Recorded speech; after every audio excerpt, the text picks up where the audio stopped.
बुजुर्ग थे, वो गली से गुजर रहे थे। एक शराबी को देखा कि वो गंदी नाली पर पड़ा था, नशे में धुत, हालत गैर हुई है। इंसानी नाते उस पर तरस आया, उसको वहाँ से उठाया, उसका मुंह धोया और उसके घर छोड़ आए। खैरात हुई, सहरी के वक्त, तहज्जुद के वक्त वो मस्जिद में गए, वो बुजुर्ग, जैसा उनकी आदत थी। तो देखा कि उनसे पहले आज कोई शख्स तहज्जुद के मुसल्ले पे बैठा है और नवाफिल अदा कर रहा है। बड़ी हैरत हुई, देखा तो ये वही शख्स था जिसको आज दोपहर को गंदी नाली से उठा करके उसका मुंह धो करके उनके घर छोड़ के आए थे। तो हैरत से कहा, बारे इलाहा, तेरी कुदरतों के रंग, ये आज ही तो मैंने शराब खाने से बाहर गंदी नाली पे पड़ा हुआ देखा। आतिफ से आवाज़ आई, मेरे बंदे, तूने इसका मुंह धो दिया था, मैंने इसका दिल धो दिया। तो जब कोई शख्स अपना मुंह धोता है, अपने हाथ धोता है, तो अल्लाह उसके गुनाह धो डालता है।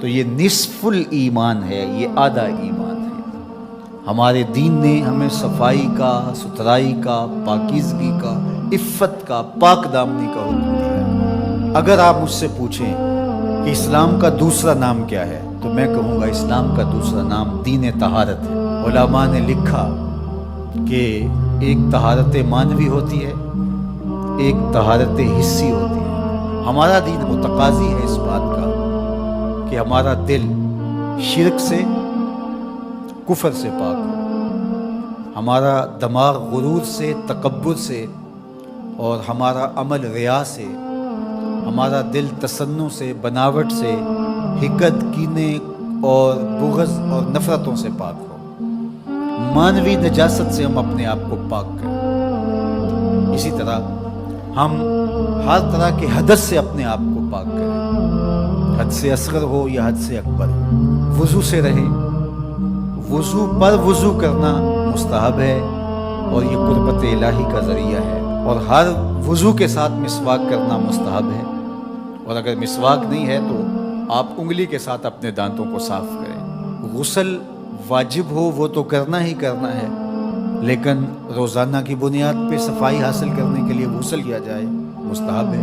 नमाज के लिए आपके लिबास का साफ़ होना भी शर्त है, आपके जिस्म का पाक होना भी शर्त है। हद से अकबर और हद से असगर से पाक होना भी शर्त है। और जहाँ खड़े होकर नमाज पढ़ रहे हैं उस जगह का पाक होना भी शर्त है। मुझे बताइए कोई ऐसा पाकीज़ा दीन आपने देखा है? इससे बढ़कर क्या कि जब तुम इस दुनिया से रुखसत होने लगे और तुम्हारे बदन को मिट्टी के सुपुर्द करने लगे और वो बदन मिट्टी खा जाएगी, लेकिन कहा कि इसको भी ज़रा गुस्ल दे के भेजो, इसको चिट्टे लिबास का कफन दे के भेजो। ये वहाँ पेश हो रहा है तो पाकीज़ा बदन के साथ। तो ये हमारा दीन है जो हमें सफाई का, सुथराई का हुक्म देता है। अपने माहौल को पाक रखें, माहौल को सुथरा रखें। दुनिया के ऊपर बसने वाली कौमें जब तरक्की की राहों पर गामज़न होती हैं तो वो इन चीज़ों का बहुत ख्याल रखती हैं। हम जब तरक्की की राहों पर गामज़न थे तो उस वक्त हमारी सुथराई की, हमारी पाकीज़गी की, हमारी इफ़्फ़त की मिसालें दी जाती थी। जब पेरिस की गलियों में कीचड़ था, बगदाद उरूसुल बिलाद कहलाता है। आज मुस्लिम दुनिया के शहरों की कहानी देख लीजिए। कहा जाता है फलां एशिया का गंदा तरीन शहर है, फलां दुनिया का गंदा तरीन शहर है। अपने इतराफ़ में फैली हुई गंदगियाँ देखिए। घर से शापर में गंदगी डाल करके अपने ही घर के दरवाजे पे फेंक के हम समझते हैं हमने घर की सफाई कर ली, तो वही फिर पाँव से, गाड़ी के टायरों से लग के फिर हमारे अंदर जा रहा होता है। हमारे दीन ने तो हमें यह कहा, अगर कोई रास्ते में गिरी पड़ी चीज़ को जो गुजरने वालों के लिए रुकावट बने, उसको उठा के हम फेंक दें तो ये जन्नत के रास्ते की ज़मानत बन जाती है। और हमने 8 फुट की गली में 3 फुट की थड़ी पक्की डाल दी, हमने जनरेटर बाहर लगा दिया, हमने घर की मोटर बाहर लगा दी। अगर हमारे घर के पास कोई खाली प्लाट मौजूद है तो वो गंदगी का ढेर बन गया। घरों के अंदर हज़ारों अखराजात हैं लोगों के, 20, 25, 30 हज़ार रुपया माहाना खर्चा तो आम घर का है, लेकिन जो उमरा हैं 2-2, 4-4 लाख रुपये उनका माहाना खर्चा है। तो जहाँ इतना खर्चा हर बंदा अपने घर में कर रहा है, तो सिर्फ 1-1 हज़ार रुपया डाल करके अपनी गली की सफाई का एहतमाम नहीं कर सकता। اپنے چھوٹے سے محلے کی صفائی کا اہتمام نہیں کر سکتا؟ اگر وہ کر لے تو 1000 روپے اس کو بجلی کا بل بچ جائے. وہ جو روز دھوتا ہے اپنے گھر کو اور یہی گندگی پاؤں سے لگ کے اندر جا رہی ہوتی ہے، اگر محلہ صاف ہوگا تو یہ نہیں جائے گی. اس کا اپنا فائدہ ہے، اس کا 1000 روپیہ پھر بھی بچ جائے گا. لیکن ہم اس کو کرنے کے لیے تیار نہیں. اپنے گھر کو صاف کر لیا اور باہر گندگی ڈال دی، اور دوسرے نے بھی اپنے گھر کو صاف کر لیا، باہر گندگی ڈال دی. راستے کے اندر گاڑی کھڑی کر دینا، چلتے راہ کے اندر ریت مٹی پھینک دینا، اور پھر 2 دن اس کو اٹھانا ہی نہ. لوگ اذیت سے گزرتے، کوئی بات نہیں. کس طرح کا معاشرہ بن گیا ہوگا؟ کس طرح بندہ گوارا کرتا ہے کہ اس نے سڑک پہ موٹر سائیکل کھڑی کی ہوئی ہے اور پیچھے ٹریفک رکی ہوئی ہے، اور وہ مزے سے جو ہے وہ اندر سے کلفی لے رہا ہے، کوئی اور چیز لے رہا ہے، اور لوگ ہارن بجا رہے ہیں. وہ کہتا ہے بے جو تنو آگے لگی ہے. وہ کہتے ہیں جی اس نے بھی تو روکا ہوا تھا، مجھے کیا ہے. عجیب کہانی ہے بھائی.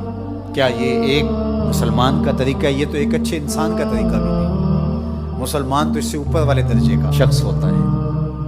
اچھا انسان ہونا بہت بڑی بات ہے، اچھا مسلمان ہونا تو اس سے بڑی بات ہے. ہم سوچیں کہ جو ہمارے تیور، لچھن، طرز زندگی، انداز معاشرت ہے، وہ ایک اچھے مسلمان ہونے کی تو دور کی بات، اچھے انسان ہونے کی بھی نہیں ہے. تو ہمارا دین صفائی کا دین ہے، ہمارا دین پاکیزگی کا دین ہے. ماحول کی پاکیزگی سے لے کر ذات کی پاکیزگی تک، ظاہری پاکیزگی سے لے کے باطنی پاکیزگی تک، خیالوں کی پاکیزگی سے لے کے سوچوں کی پاکیزگی تک، طرز زندگی کی پاکیزگی سے لے کر انداز معاشرت کی پاکیزگی تک، ایک صالح، پاکیزہ، خوبصورت اور ستھرا معاشرہ تشکیل دینے کے لیے مجھے اور آپ کو کردار ادا کرنا چاہیے، اور ہمیں اپنے حصے کا کام کرنا چاہیے.